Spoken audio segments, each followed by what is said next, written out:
literally generate more leads that are high quality, SQL, B2B leads on Facebook organically these days than LinkedIn. Welcome to Sales Pipe Pros Podcast. Here's your host, Mike Petrosian. Everyone, welcome to Sales Pipe Pros. I'm your host, Yeah. Mike Petrosian. I appreciate you taking the time. Today I have an awesome guest from Toronto, Canada, who is a serial entrepreneur and a true go-getter. Lloyd Yip, welcome. Good to meet you, man. Really excited to have some good chats today about sales, pipe, about building companies. It's the fun stuff right there. Awesome. Well, Happy New Year to you too. It's going to be an awesome 2020.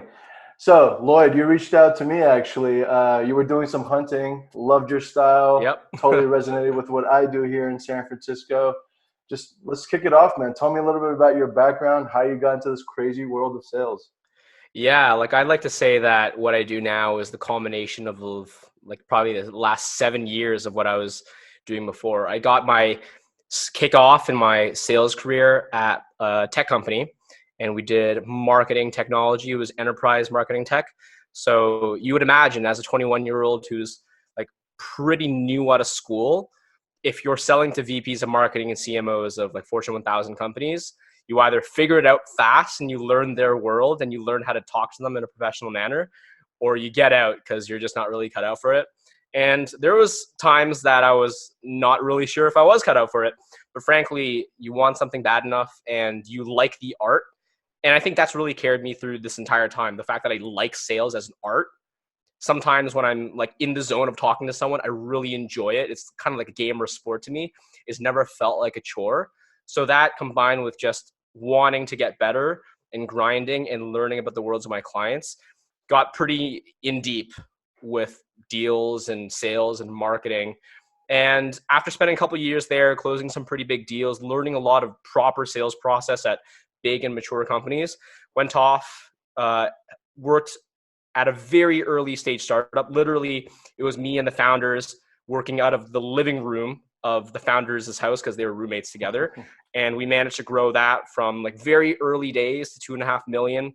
Took us 18 months. That was a huge learning experiment, not only in terms of how to grow our own company, but also our clients were SMBs and we were helping them with sales technology. And inherently we would see what worked for them and what didn't work for them sales-wise. So it was a really interesting insight to, okay, here are the tactics that work when you're a little bit more mature. Here are the tactics that work when you're really early on. And here are the things that commonly cause early stage founders to really just falter. Because we would see, even if you had a top of the funnel figured out, they might not know how to close deals, or they might not know how to process or follow up on leads. And sales isn't just a simple one part of the funnel thing. You fix it and you're good to go. There's a lot of different points that you have to optimize, right? So part of the reason why I actually left to build my own consultancy was instead of just building a point solution that addressed only the top of the funnel, which is in effect what we did, I wanted to be a bit more holistic. Definitely get into your consulting business in a second because I saw your training. I was super impressed. Definitely want to talk more about that. But before we get into that, let's talk a little early stage. I saw your background. You had pretty much the go-to when it comes to the sales career, starting with the BDR and growing into an account executive, into entrepreneurship. Tell me about some of your strategies that you've adopted in your career when it comes to building pipelines. I think in today's era, the ability to just do things at scale and fully automated, although the technology is there, the messaging itself can't be the same. People don't realize that Facebook isn't simply a paid acquisition tool. If you understand how to utilize Facebook even organically, you can generate a ton of conversations. I literally generate more leads that are high quality, SQL, B2B leads on Facebook organically these days than LinkedIn, which is crazy. Wow. I would have never guessed that. But once you kind of figure out the system, that is going to make a huge impact. Now, the only other thing that I'll add on to that is with any of the channels that I use, my primary philosophy is value first. People always say, always be closing. I don't necessarily abide by that rule, especially if you're in business development. When you ask for value, people are going to ignore you unless you come off as a credible person or unless you kind of help them earlier on first. And what's your take on cold calling in general as a sales professional? Like with the phone? Ooh, yes, sir. It's tricky. Like I personally don't cold call anymore, which is crazy because when I think about my early days, that's all I did. I only cold called. Right. And I was good at it. Like I wasn't always good at it, but I had to be good at it. But what I realized, especially as like a small business owner, and the fact that I'm wearing a lot of hats, I'm not only doing BD, but I'm also closing deals. I'm also doing client fulfillment. I'm also doing long-term strategy work for myself. Like I don't have enough hours in the day to be cold calling. So I'm trying to do things that are a little bit more scalable. I try to rely on content at least so I have inbound. And inbound doesn't necessarily need me to be actively trading time for leads. It just works. If I understand my audience that I can provide great content, I can utilize other channels, whether that be on LinkedIn or email, which are a little bit easier to scale to a large audience. Whereas cold calling, you almost have to like make one call per person.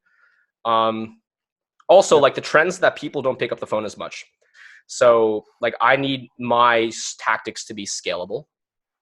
Doesn't mean that you should just like march into TikTok. Gary Vaynerchuk keeps on talking about TikTok. Like, no, you choose your channels based off of where your audience are, right? You only have so many hours in the day. Although Absolutely. Every channel could in theory be working for you, you can't do all of them because you're going to split your attention too much.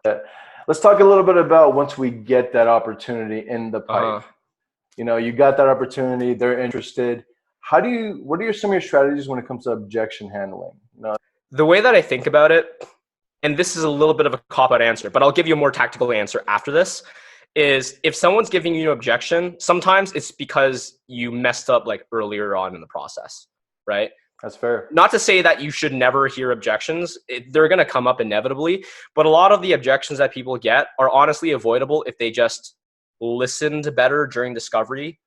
They extracted like the real reasons why certain problems are existing, and they were better able to demo or sell the offering in relation to those problems.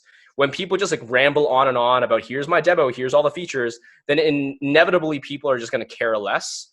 And if you didn't discover properly, you're really not going to be able to attach your features to actually solving a pain. And then they're for sure not going to believe that what you're doing is valuable. So what I would do in the beginning is whenever I hear an objection, I just want to dig deeper. Think about each objection as like its own individual discovery process where you want to figure out like the real why behind why they're saying what they're saying. And if there's any uncertainty, you just keep on like digging. Like, what do you mean? Like, so you told me earlier that this, so when you say this, what do you actually mean? And you keep on digging until you're pretty certain about what the objection actually is. Yep. That's kind of like step one, right?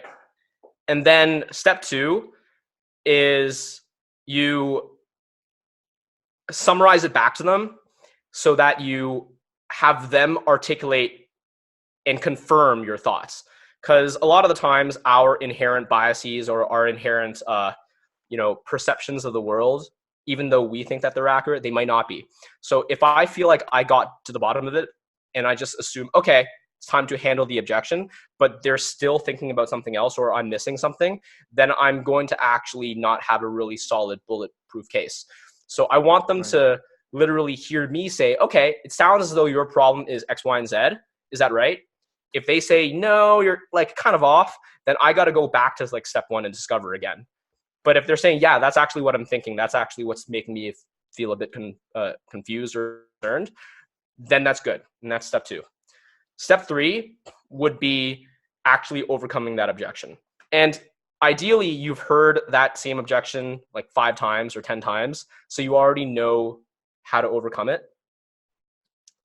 If it's like a brand new objection, it's always going to be a little bit of a minefield, but it comes back down to like the value that you provide, right? Absolutely. The prospect wants to get to a certain place, but they're not there. And there's certain things that are stopping them from getting there. So bring it back to, okay, prospect, you told me earlier that you really want to get to this place and you are unable to. What I'm telling you is the solution that we're going to be working on together should, if executed upon properly, get you from point A to point B. So help me understand, like, what is it that you're not seeing in terms of the value that's making you a little bit hesitant? And if you articulate it in that way, because previously they should have said, yeah, these are my problems, they're trapped. So the only way that they could say, I don't think this is valuable or I don't want this, is if they point to some other problem. So it's like some externality, right? Like, oh, my boss doesn't want this, or yeah, like, we already signed a contract with another vendor and it's going to last for another 6 months, so I can't actually implement even if I want to. Some other thing is going to come up eventually, because there's no logical reason why they'll say no to you if you pitched properly and you understand that your offering actually adds value. So then you kind of like rediscover that other objection, and you just keep on doing that until there's like no way out.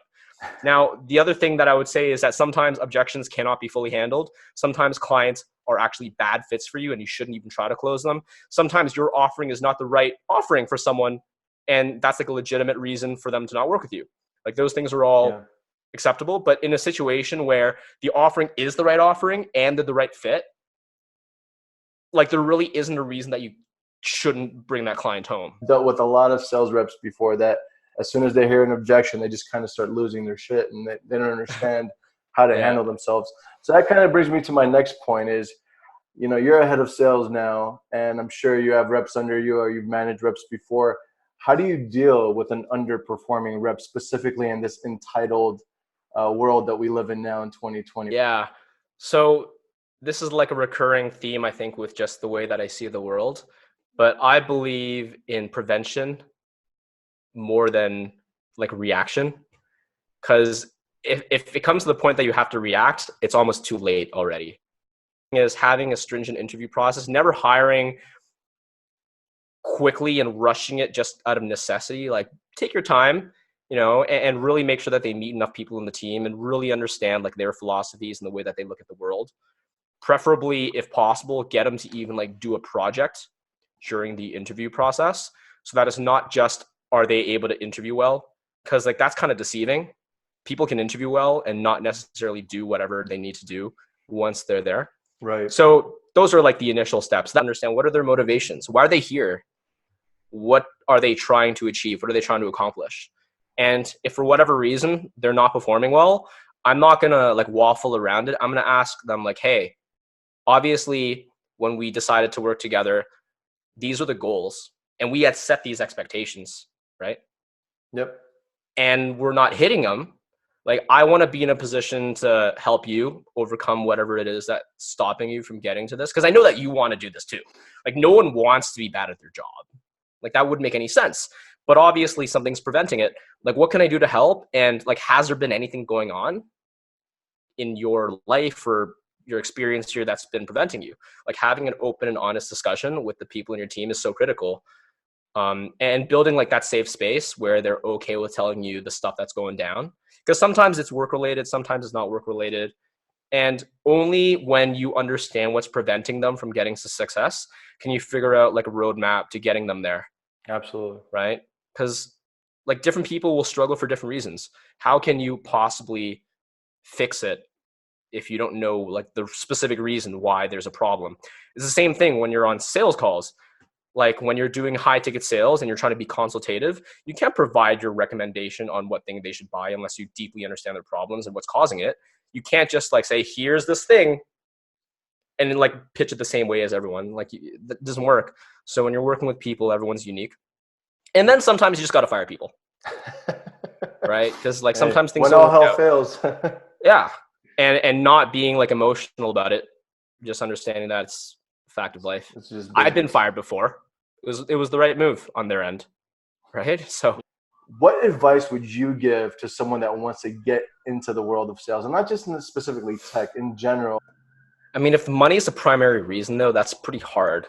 Like, I don't think any job ends up being the right job if it's just for money. And this is not just sales, right? Like, I have friends who've done like investment banking or gotten like a law degree. And if the main motivation is the dollars and cents, it's so hard to sustain. That being said, I mean, hopefully on some level you can find a way to enjoy the actual art. For me, I feel as though what's progressed me in the career is liking the actual art of sales itself. Right. And it's like a super transferable skill, whether that be at work, which is very obvious how it would be positive, but to your own personal life where you're convincing your friends to do something on Saturday night or convincing your kid to go to bed early, whatever it is, even just being a better communicator, I find that art like fascinating. So for me, I really try to just enjoy the art as what it is. And from there, a lot of the benefits and a lot of the improvements that I've made professionally, personally, has come from that. But as far as like how else they should succeed, is it cliche to just say like you got to grind a little bit? Not at all. Is that really cliche? I don't know. I don't think that you can really get anywhere far unless there is a certain level of repetition. Like I spent, before I worked my first real sales job, if you want to call it that, I ran a window cleaning company to pay off school in university. And that was like door to door, right? So I don't know how many doors I knocked on, but a lot of doors. And a lot of them were like... Was the goal at that point to pay off the debt, or was it you were truly passionate about window cleaning? I just wanted to try something that I hadn't tried before. I was definitely not passionate about window cleaning, that's for sure. I was excited to not have to climb any more ladders. I wasn't passionate about going door to door either. Didn't like it. But I won't deny that it had a positive benefit on like me as a person. You grow a little bit of a thick skin. Everyone should do door to door for like a while just to see how they react. Because I remember standing in front of my first door, just like hanging out for a minute and a half, not knocking on the door. I was thinking like, my house is right there. I could just go home. Like there's nothing that's stopping me from going home, but I didn't leave. I just kind of stood there until I knocked. And then every knock kind of gets a little bit easier after. Now you've entered into the world of entrepreneurship. You have your own business now. What inspired you to do that? So I mentioned right in the beginning of our conversation, what I do now is a culmination of everything that's been in my career up to this point. So working at a bigger company, seeing what it took to grow from 50 employees to 150 employees, and then being at like a smaller startup where we grew from like 4 people to 40 people, and seeing everything in between, and understanding, having worked with a lot of SMB and early stage entrepreneurs, that there's just like massive gaps in terms of their knowledge typically in regards to scaling companies. And a lot of, like you're in San Fran, you see technical founders all the time who are amazing at building stuff, but they don't understand how to go to market. They don't understand how to sell. They don't understand how to position themselves. They don't understand the systems behind it. It's not as simple as just, do you know how to talk on the phone, but it's about, do you know how to build like scalable sales systems and repeatable processes? And people don't know how to really do that either. So I left my startup, the one that I had been working on before, because obviously I wanted to build something that was truly mine, but I also wanted to solve what I felt was a bigger problem. The bigger problem being like sales is just not holistically understood from the science and the art perspective by most early stage technical founders. You don't even need to be technical. You could just be a founder who's never done sales or marketing before. And then inevitably people in those situations, they go about trying to find clients like via word of mouth or their own circle of friends, or they'll send out like an email blast that doesn't work and they get all sad. Or maybe they'll write a blog post and no one sees it and they get sad. Like just like no method to the madness at all. I wanted to give them like a structure which could not only help them generate a ton of leads, but also get validation to make their offering better, and also help them become better salespeople so that they can close, and also have the right technology and tools in place so that everything is consistent and repeatable, and understanding like what it takes to scale from say like 0 to 5K, and then from 5 to 25K, and then from 25 to 50K, the different things that are associated with each stage, because the growth strategies in the early stages and in the middle stages and at the larger stages keep on changing. So not only do you have to understand systems, but you have to know how to adapt your systems as you grow.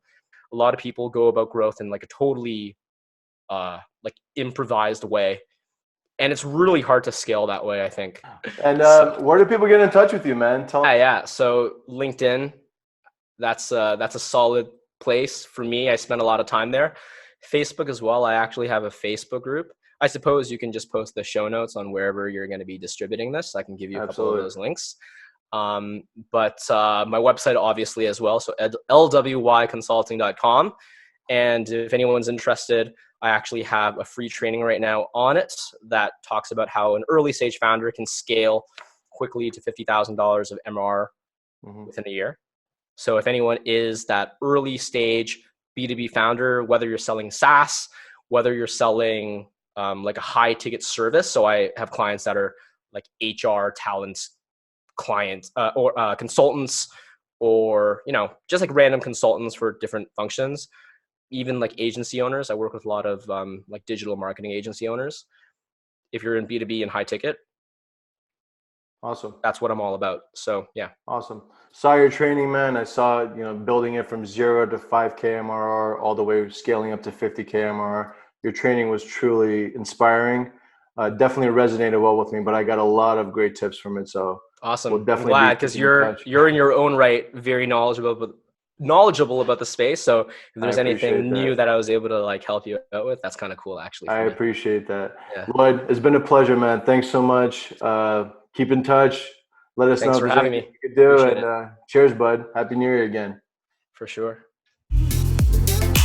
Thanks for joining. For more episodes, visit salespipepros.com.